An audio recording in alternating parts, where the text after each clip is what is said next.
Welcome to this node breakdown for MARDINI 2024 with Grayscale Gorilla. This is day 9, and today's node is the background plate lop.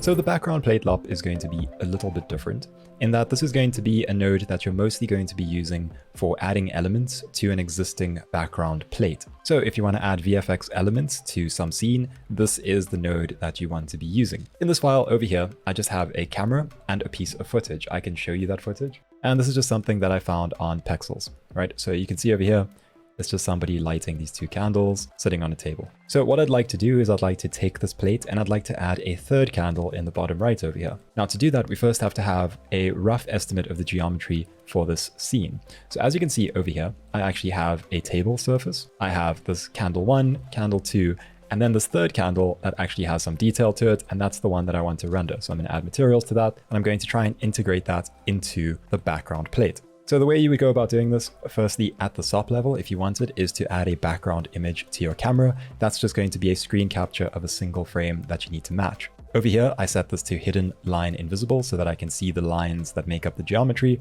And then it's just about matching this up by eye. So this isn't going to be perfect, but if you were doing this properly, then you would want to take some time. You might even use a third-party application, which can do object tracking and camera tracking.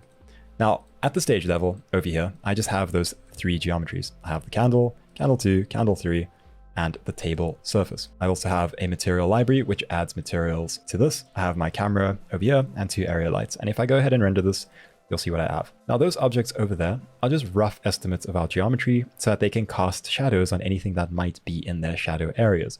For example, if I added another candle right next to this candle 2, then I would want the shadows from candle 2 to be cast onto that candle. Now, the important thing is to basically match up the lighting with your cameras to the lighting from your plate. Now, once again, if you do want to see the plate through your camera, you can go over here under the view options, background image, set or create, and just choose the image. There you can see that in the background. And if you were to switch it to this hidden line invisible, you'll be able to see the geometry versus the actual background plate. So how do we actually just render out this geometry over here, this third candle with its shadow, but not with all of this extra stuff that we have over here? This is where we're going to use the background plate lop. So we just plug this into the background plate, and it's going to require a few things. Firstly, it requires the primitives that we wish to treat as matte objects. When I say matte objects, these are going to be your holdout objects. So it's going to be our table, it's going to be this geometry in the middle, and it's going to be that candle over there, right? Those are just things that are going to catch shadows, they're going to catch reflections, things like that. And then we can bring all of those reflections and shadows together when we're compositing. So let's go ahead and just choose them. We click on candle 1, control, click on candle 2 and table surface, click and drag over to primitives. What you'll see is that they now disappear. And we're now seeing this against these background plate elements. However, you'll see that there still is no shadow being cast onto the table, right? And that's because we're actually just using this camera's background. So I can actually hide this. This is actually what we have, right? This background plate has removed those objects and is now treating them as a matte. So anything under the table will be blocked, anything behind the candle will be blocked. These things still exist, but they're not visible to us.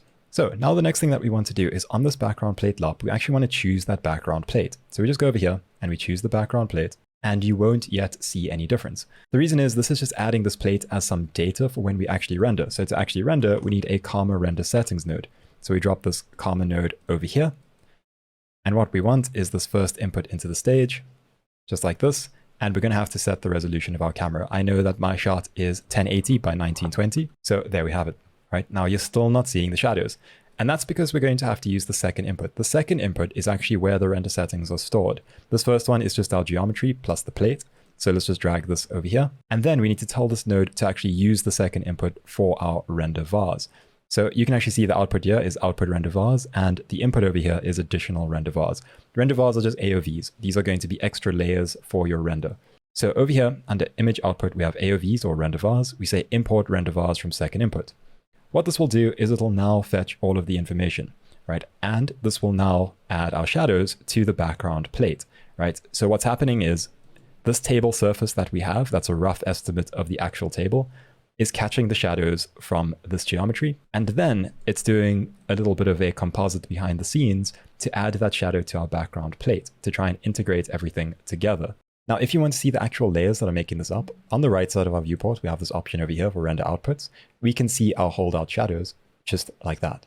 So this is an inverted version of our shadow layer, right? You can see over here that the bright areas mean that that's where most of our shadows are. Now, if you were to render this out, what you would end up with is something that just looks like this, right? It's not much. It's just this little piece over here, as well as a bunch of compositing layers, right? And if you want to know how to actually put this together with your background plate, you can click on the background plate node over here, go to the help in the top right, and it'll bring this up for you. If we just scroll down to the second note over here, you'll see how we're supposed to rebuild our shot, right? So you can see here that it takes our background plate multiplied by an inverted version of our holdout shadows plus our holdout reflection occlusion, and then we add our holdout diffuse, add our holdout emission, and add our holdout glossy reflection. So this is what the network looks like if you were to do it in the compositing context of Houdini. But if you actually want to just render this out all together, you can do that, right? So if you want to render this as it is in our viewport over here, all we have to do is use a render settings edit. So you'll see a render settings edit node, add this after your Karma render settings. And all we're going to do on here is go over to Karma, scroll down on global. We can just hide all of this. We're looking for image, right? So you'll see image over here. Extend this out, and where it says use background, we're going to say set or create and just set this to on. We're telling it now to actually render this background into our final render. And then we can just say render to disk. And what you'll see is what looks like a fully composited render, right? So this is what you'll get straight out of Houdini. Now, what happens if you don't want just shadows? Well, we also have some other options on the background plate lop right at the bottom over here. Let's just say that we have some sort of emissive object. So I'm going to add a sphere. Just going to add it to the rest of our nodes over here.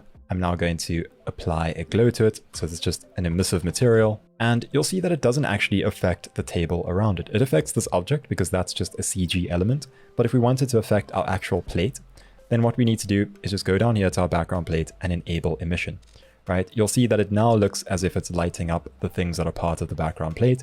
You'll see that there's some light on this candle, on this dish, and on the actual table surface. So this is a pretty cool way to add these sorts of elements to background plates. All you have to do is rebuild the geometry of your background plate and then add things like this into your scene. So just a quick recap. The background plate, we're going to have to choose all of the geometries that we don't actually want rendered, but still want to have affecting our scene. So that means casting shadows and catching shadows, as well as casting or catching emission and reflections. So in our case, it was the two objects and the table. Then we just select the actual background plate that we'd like to use. We scroll down here to define which AOVs we want to add. Then we add a Karma render settings node. On the Karma render settings, we go to the image output, the AOV render vars, import render vars from second input, ensuring that our background plate is our second input. If we want to render this directly as we see it here, we add this render settings edit node, scroll down to image under the Karma global settings, and just set use background to on. That'll render it with our background. And if you don't want to render it with your background and you just want the various render layers, you can just disable that. And what you'll have are all of these being output separately. So I hope that this wasn't too confusing. This is a bit more of a complex node to be using. There's a lot of things that it works together with to work correctly. But that's all for this video, and I will be seeing you tomorrow with the Karma physical sky lop.